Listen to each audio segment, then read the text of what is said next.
What is up guys, welcome to the channel. The name is Easy and today we are looking at the Infinix Note 8. Yes, just 5 months after the Note 7 we already have the Note 8. Specifically the one I have here is the Davido limited edition. I believe this celebrity edition is only available in Nigeria, but actually it's not very different from the regular edition. The only difference is a branded box cover and the Davido branding on the back of the device. Like I said, it's limited edition and it comes with a few gifts when you purchase. The highest configuration retails for around 92,800 naira, and at that price you are getting 6 gigs of RAM, 128 gigs of storage, dual selfie camera setup, quad rear cameras, which we also are going to get into later. This is going to be a detailed review, so please feel free to use the timestamp to skip to any section of this video if you please, and also at this point a sub to the channel will be much appreciated. So what comes in the box of the Infinix Note 8? If you are in Nigeria and you purchase the Davido limited edition, there is an extra cover on the box branded with the celebrity Davido. This limited edition is only specific to Nigeria, however. But like I mentioned earlier, it doesn't really offer any spec difference, just branding. So no worries if you are getting the regular edition. The box is familiar and it teases the Mediatek Helio G80 processor. The first item out of the box is the device with highlights of the key specifications.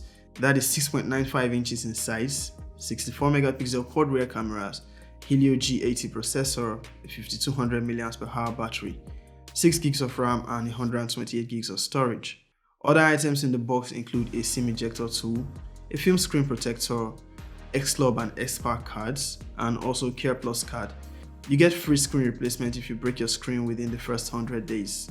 There is also a transparent casing for protection.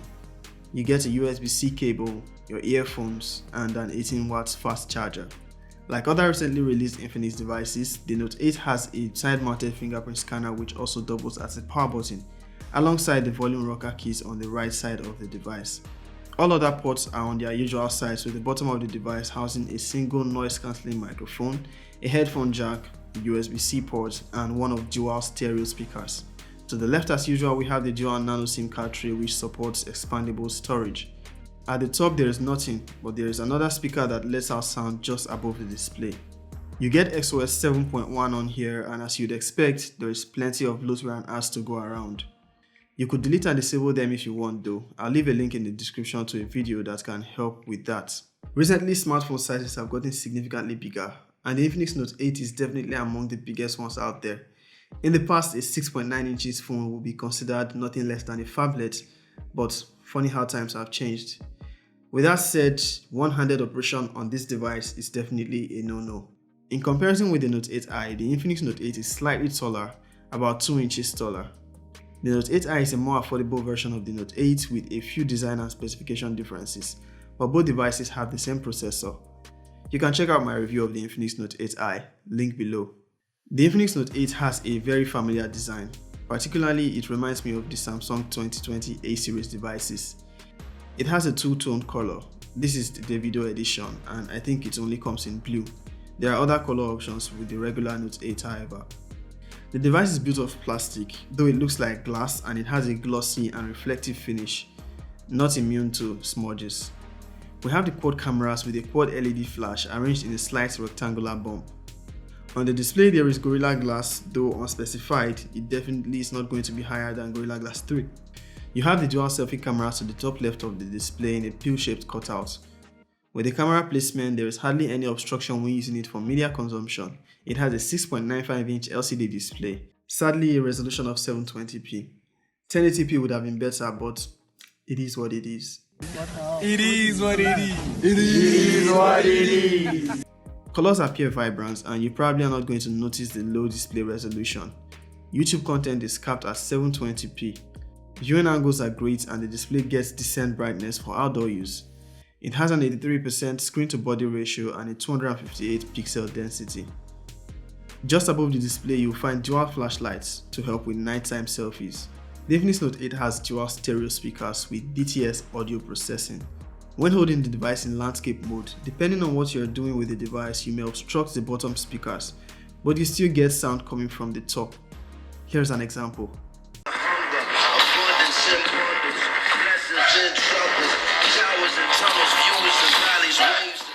With 6 gigs of RAM and 128 gigs of storage, coupled with the Helio G80 processor, the Infinix Note 8 is quite a capable device. Apps work just fine and it should handle any apps you throw at it. With its design configuration and performance, the Infinix Note 8 stands as one of the best phones from Infinix this year, only behind the 08, which is a more expensive device. We are still yet to get the X Pen back on the Infinix Note series. Benchmark scores are impressive for a device at this price point, both on Antutu and Geekbench. The gaming on the Infinix Note 8 is not to disappoint, as it has a very capable processor, which is optimized for gaming.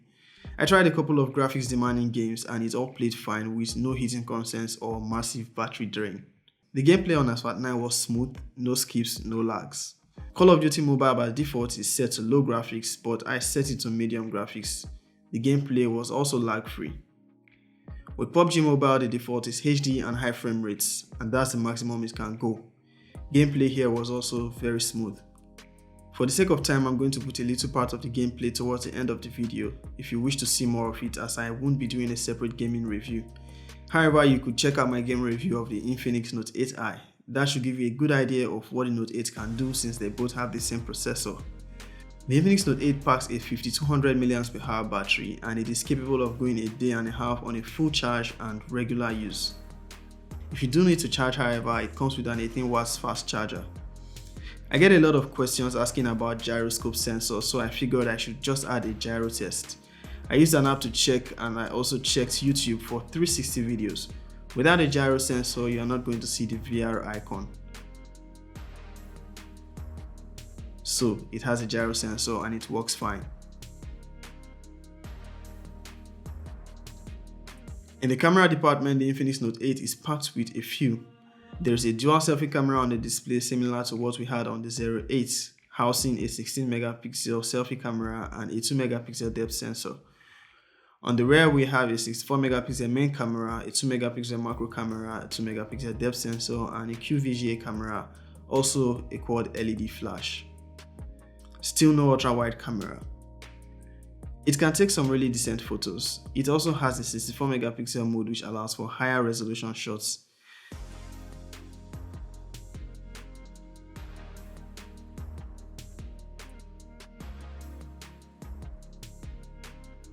There is also a ton of camera modes which you can access by using the green arrow button.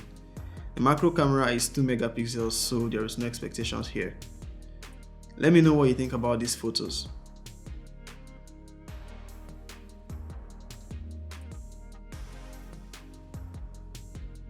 Super night mode is not exceptional, but for its price, I'd say it's good enough. For video, it can shoot up to 2K.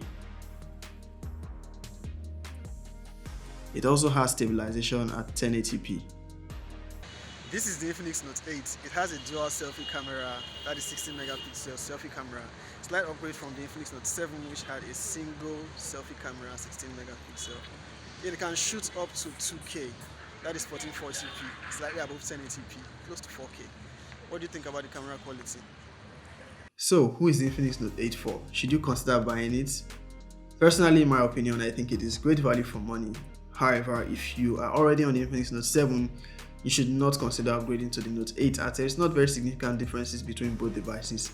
And also you might want to wait for the next Note, as that should come with Android 11. If you are considering other options, devices you should look at are the Redmi Note 9S or the Samsung Galaxy A31. If you find this video helpful, a thumbs up and a sub to the channel will be very much appreciated. See you in another video. Peace.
contact.